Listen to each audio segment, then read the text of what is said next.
ኩራት ለአላህ ብቻ የሚሰጥ ነው። ለዚህም ነው ነብዩ አለይሂ ሰላቱ ወሰላም ላ يدخل الجنة من كان في قلبه مثقال ذرة من الكبر አሉ። በልቡ ላይ የጎመን ዘር ያክል ኩራት ያለበት ሰው ጀነት አይገባም አሉ።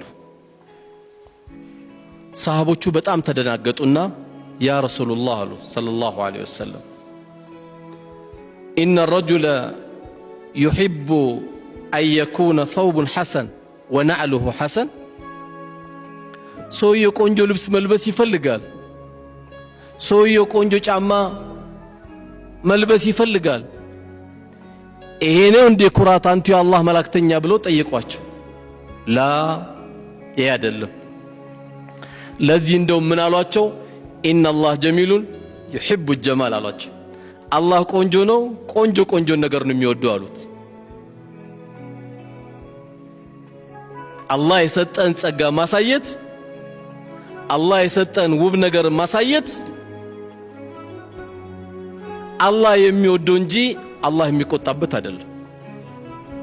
ቆንጆ ገንዘብ ሰጥቶ ሁሌ ነጭ ሽሮ የምትበላ ከሆነ ትጠየቃለህ። አንተ ለምን ስጋ ያልበላው እንዴ?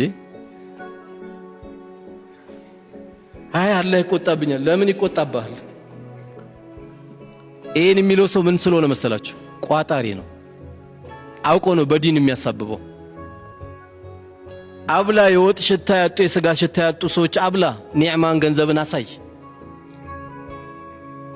አላህ ከሰጠ ነገር ልበስ። የለበስክበት ሱጁድ ነው የምትደፋበት። ምን ችግር አለ?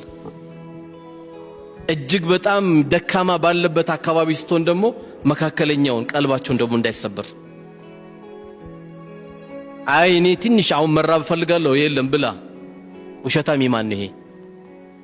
መልበስ ካለብህ ልበስ። ጠረን ጓደኞች እንዳይከፉ ጥሩ ሽቶ ተቀባ። አላህ ከሰጠ ተገባ።